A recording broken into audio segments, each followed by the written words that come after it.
Hey everyone, and welcome back to our SolidWorks tutorial series. Today you guys are going to be designing bridges, so I'm going to use this opportunity to show you how you can achieve that by using an array of feature tools. I have several windows up with different types of bridges that I've designed for you to see. Here we have a simple truss bridge with not that much going on. Next we have a cable bridge without the cables, of course, because those would be attached after these items are printed. And here we have a tied arc bridge. This is the type of bridge we're going to be making in this tutorial. So let's go to our empty part file. Now for printing purposes, we want to make sure that our bridges are no longer than 20 centimeters and no taller than 10 to 12 centimeters. So to make sure we don't exceed those dimensions, we're going to use some construction geometry. So I'm going to right click on my front plane and hit sketch, and then I'm going to select the center rectangle. I'm going to place its center point at the origin and then drag it out like so. Hit OK, and then give it some dimensions with the Smart Dimension tool. So let's set it to 200 millimeters long. 100 millimeters tall. I'm going to click on the rectangle again, and in the options we're going to check this for construction box and hit OK. Now we have a boundary of sorts that informs us of how large we need to make each of our items. If we look back at this example, we can see that this bridge is actually composed of several entities. We have abutments at each end, a deck, pillars, and two arcs that are connected by a series of bars. So let's start off with making the pillars. As with any symmetrical object, it's always good to draw just half of the object and then mirror it about a line or plane. I'm going to do that right now. Recall that hovering over the endpoint of a line segment will allow you to convert from the line tool to an arc tool. And let's finish up this shape.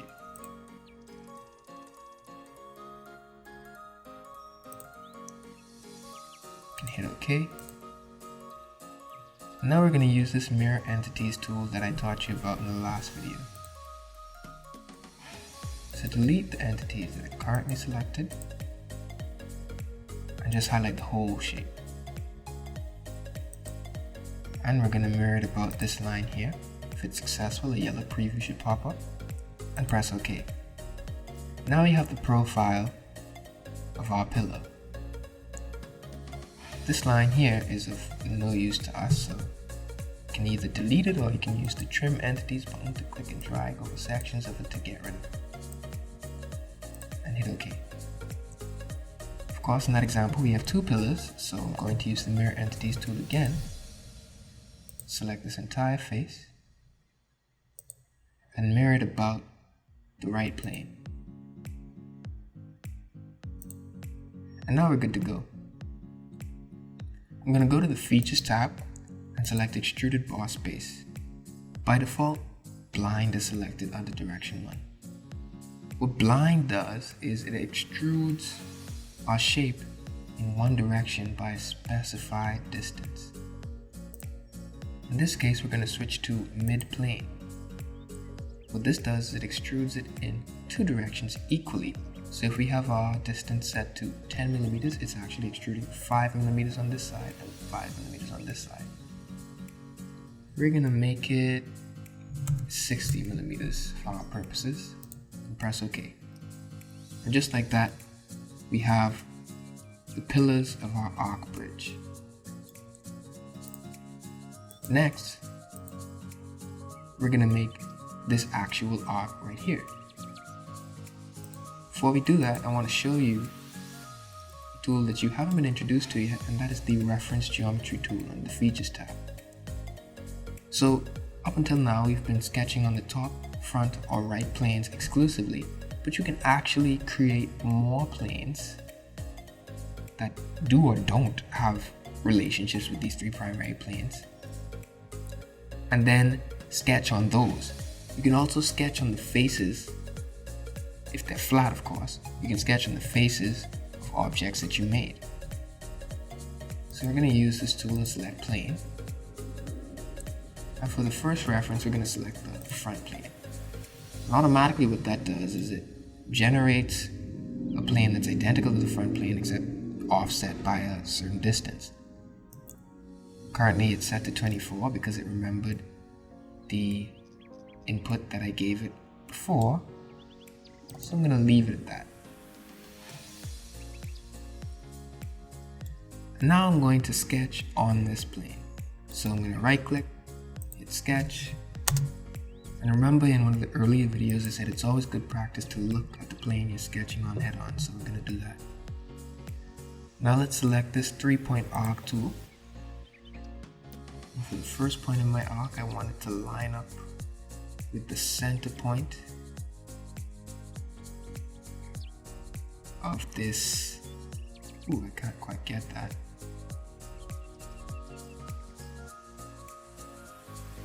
There we go.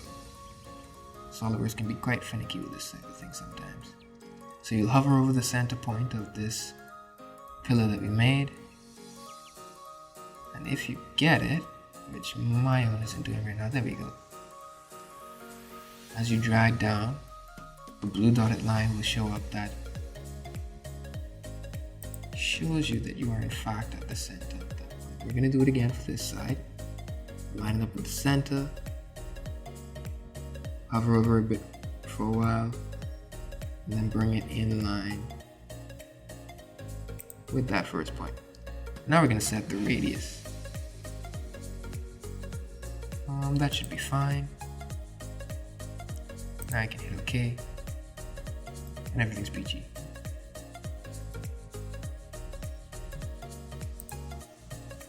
Now I'm going to show you the Swept Boss Base tools. If you go to your Features tab again and click on Swept Boss Base, you can actually create a sweep which is basically an extrude that follows a path.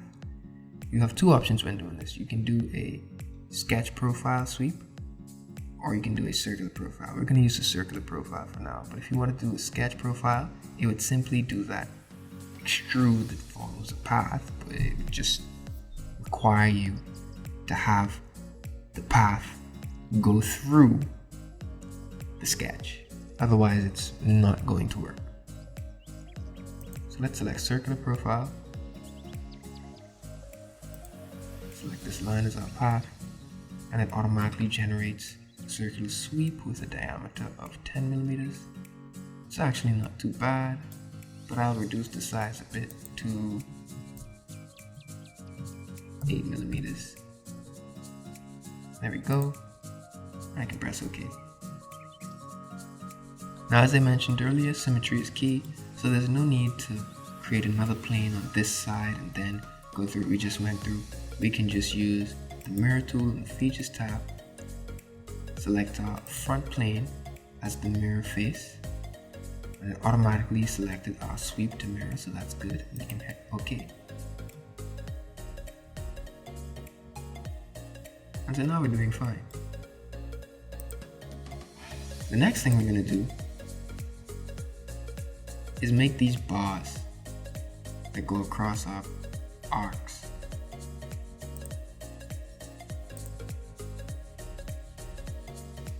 So first, I'm going to click on this sweep feature in the tree and show this sketch. Then I'm going to hide this plane that we made because it's getting a bit too congested here. And we're going to sketch on the front plane. Again, looking at it head on. I'm going to insert a circle with its center point on the sketch. And draw it out like so. Hit OK. And then give it a reasonable dimension. So let's say 6.5 millimeters. That should be good.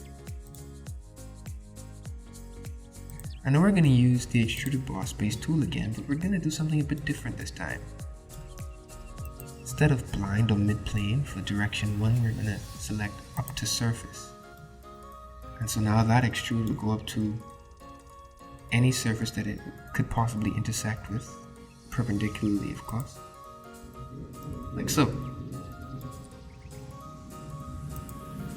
You can do the same in direction 2, up to surface, and create our feature. Now we can hit OK. We have successfully created one of our bars. Now obviously it would not be prudent to continually do that along the length of these arcs for several reasons. So instead, we're going to use a pattern tool. So where we have a linear pattern, click on the arrow beneath it, and then select curve driven pattern. For the direction, we're going to select this arc. And as these yellow previews show you, a pattern is automatically generated according to that arc. We don't want this last instance right here. We can go over to our dialog, click on instances to skip, and if you just click and drag to draw a box over that instance, it will automatically get rid of it. You can then hit OK, and all of our bars will be generated.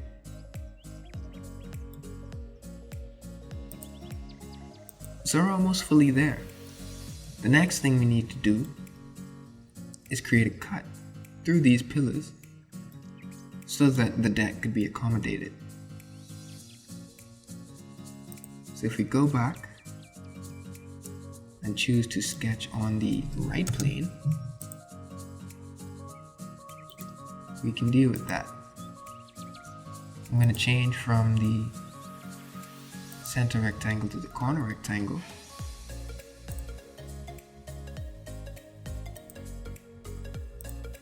And dimension appropriately.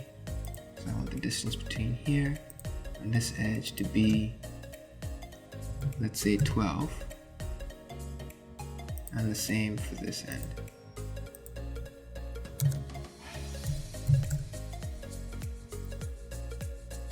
And let's say I want the height of this rectangle to be 12 as well.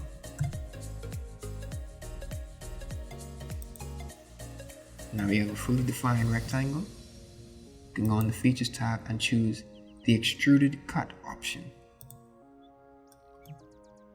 Again, let's just select mid-plane. And of course, 60mm is not sufficient. It doesn't even touch any of our pillars. So let's set it to something like 200.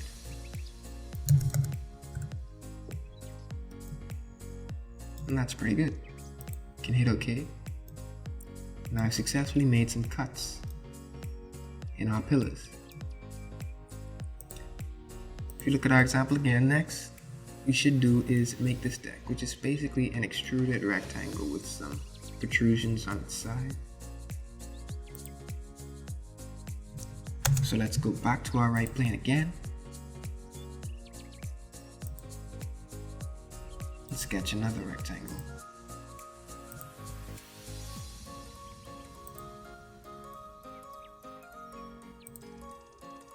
Now I want you to notice that with the arc bridge, or rather the tied arc bridge, this arc is supposed to be supporting the deck. So unless there's a load applied to it, it really shouldn't be touching the pillars. There's a bit of a space there, if you can see. So you want to add some clearance to our deck. Or some clearance between the deck and the pillars, I should say. So let's set the distance between these as 0.5 millimeter. You can do the same thing over here.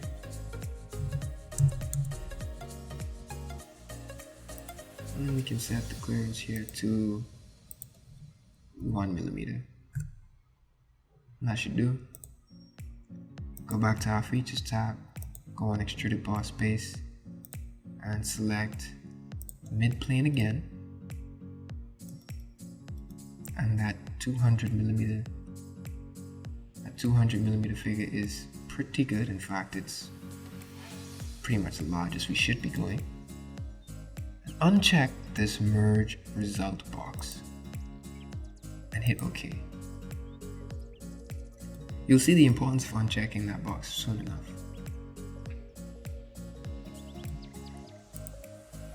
If we look back at this example, we have several rectangles extending out of the side of the deck with holes in them so that the cables can connect from the arc to the deck.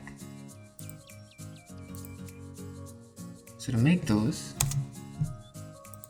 we're going to put some sketches on the side of our deck. Remember I said you can sketch on the faces of objects you created. Just right click and hit sketch. Let's use the center rectangle.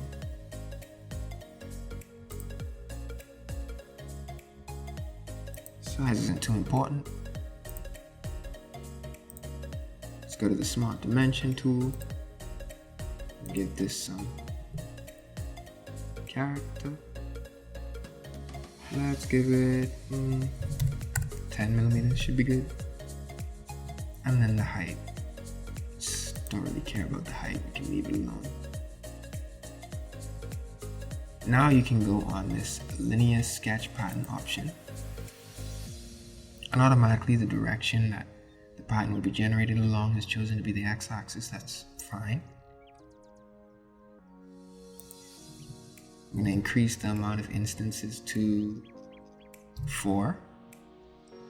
Down here where it says entities to pattern, I'm going to select our rectangle, of course. And the spacing is currently 10 millimeters, which is no good because it's right next to each other at that point. So we're going to give it a spacing of 12. Let's see how that works. Maybe 15. 15 is a bit too much. Let's stick with 12. And hit OK.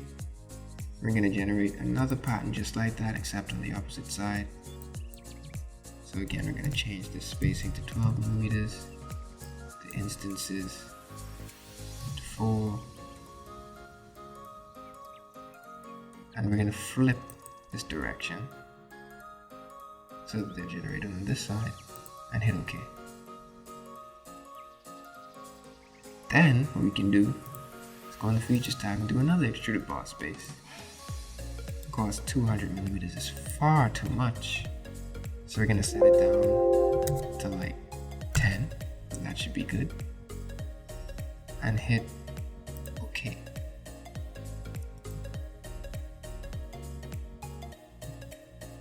Then I'm going to right click on one of these faces and hit sketch again and insert a circle.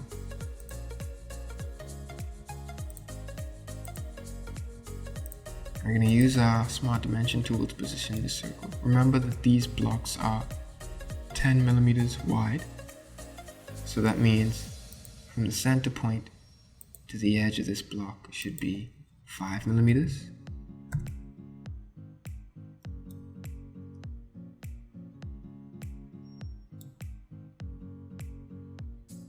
And also from the center point to this edge should be 5 millimeters to get it perfectly centered.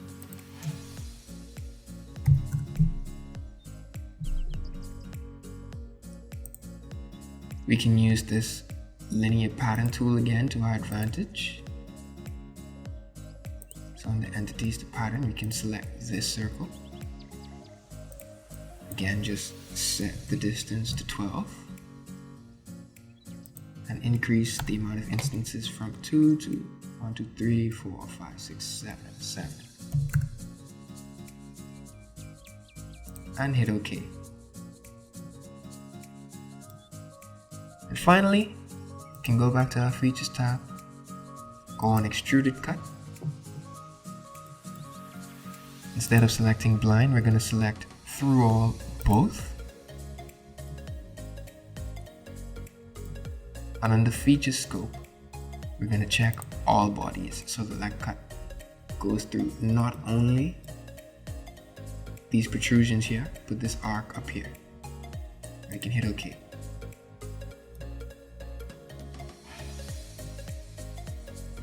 Now, as you can see, that doesn't really work too well for us because pieces of the arc are chipped out here. It's not going to turn out that great. So to rectify that, we can do several things. What I'm going to do is edit the sketch of our circle. So instead of having this perfectly in the center both ways, I'm going to change this dimension from 5 millimeters down to 3 millimeters.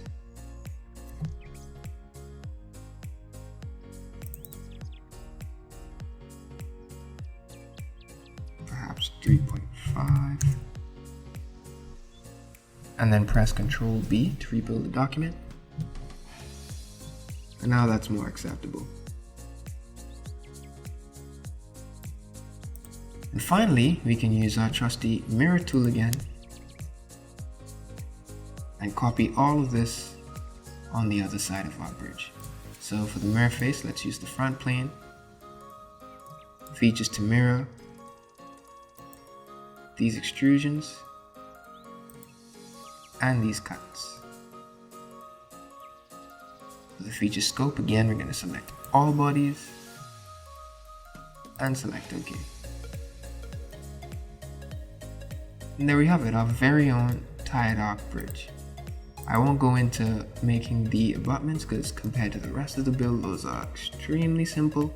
So this should get you all off on a good start to making whatever type of bridge you want to make for this activity.